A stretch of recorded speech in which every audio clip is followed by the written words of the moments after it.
जो लोग इंजोर्ड है कटिहार या मनिहारी वहाँ जो क्या बोलते हैं हॉस्पिटल में एडमिट है, वो बता रहे कितनी बजे रात चली थी, और डीसी प्रेस को बता रहे हैं दिन में चला था, जहाज बीच में खराब हो गया। और कौन प्रशासन कह रहे, डीसी कह रहे हैं भाई जहाज जा रहा है गर्म घाट से। जो लोग इंजोर्ड है कटिहार या मनिहारी वहाँ जो क्या बोलते हैं हॉस्पिटल में एडमिट है, वो बता रहे कितनी बजे रात चली थी, और डीसी प्रेस को बता रहे हैं दिन में चला था, जहाज बीच में खराब हो गया। और वो कह रहे हैं कौन समदा घाट से चला था, जबकि जो व्यक्ति वहाँ इंजोर्ड है वो कह रहा है गर्म घाट से चला था। और आज भी जो वहाँ से जहाज को लाया है वो गर्म घाट में ही खड़ा है, और वहीं से खड़ा होकर के डीसी प्रेस को ब्रीफ कर रहे हैं, लोगों को बता रहे हैं। किसको बेवकूफ बना रहे हैं भाई? एक बड़ा सवाल आया है सर कि जो जहाज दिखाया गया वो जहाज डूबा नहीं है, बल्कि वो दूसरा जहाज को दिखाया गया। इस मामले में कुछ खबर आ रही है? मैंने कहा कि पूरी जांच होगी तब पता चलेगा। अगर आप 82 विधायकों की सूची में देखेंगे तो मैक्सिमम विधायक ये कह रहे हैं कि इलीगल माइनिंग हो रहा है, चाहे पत्थर हो कोयला हो। तो सरकार को ऐसा कौन सी वजह आप इसके पीछे मानते हैं जो वो मानने को तैयार नहीं है या पूरे मसले की जांच कराने को तैयार नहीं? वजह बिल्कुल साफ है, मैंने तो बार बार कहा, क्योंकि इस काली कमाई का हिस्सा राज्य के मुख्यमंत्री के तिजोरी तक पहुंचता है, और तभी वो जांच से बाएं दाएं सीएम भागते। अगर उनके तिजोरी में नहीं पहुंचे तो भाई उनको कौन सी का डर है, सीबीआई को जांच दे देना चाहिए।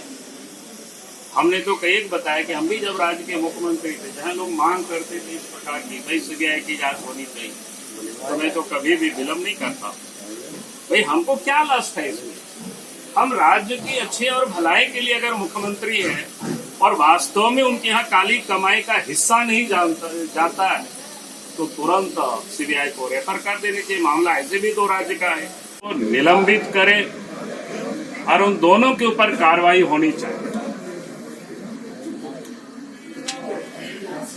ताकि जो इस प्रकार की लापरवाही, और अभी तक तो पता नहीं चल पाया है कितनी लोगों की जान गई। अगर औसत भी मानेंगे, एक ट्रक में अगर 2, 3, 4 लोग तो निश्चित रूप से होते, तो हमें लगता है 40-50 लोग उसमें से गंगा में समा गए, और इन लोगों की लापरवाही के कारण ये घटना घटी।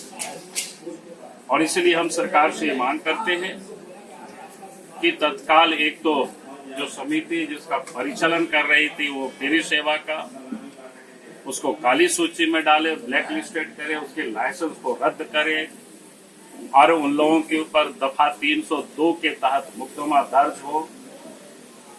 अब पूरे घटने की सीबीआई की जांच, और साथ ही वहां के डीसी और एसपी के ऊपर भी उनको भी निलंबित करनी चाहिए, क्योंकि इन लोगों की देख रेख में ही सब काम चल रहे हैं। भाई समदा घाट से चलाने की परमिशन है, तो फिर ये गर्म घाट से चलाने का क्या मतलब होता है?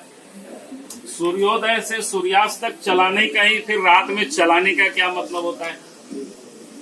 और जांच कमेटी उन लोगों के ऊपर, उन लोगों के नेतृत्व में बनाएगी जो लोग इस चोरी में ही पूरी तरह से शामिल है, इस लूट में ही पूरी तरह से शामिल है।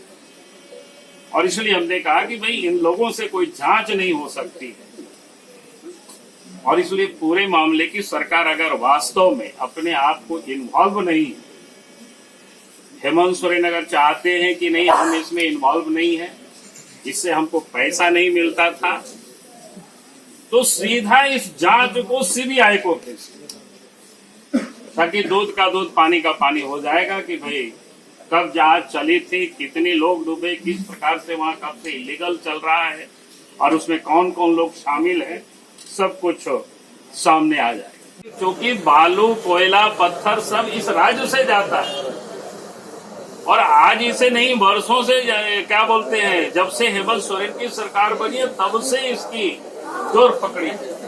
और हमने समय समय पर राज्य सरकार को चिट्ठी लिखते रहा, राज्य सरकार तो एक नॉलेजमेंट तक नहीं देती है कि भाई चिट्ठी मिला कि नहीं मिला। आप सोच सकते हो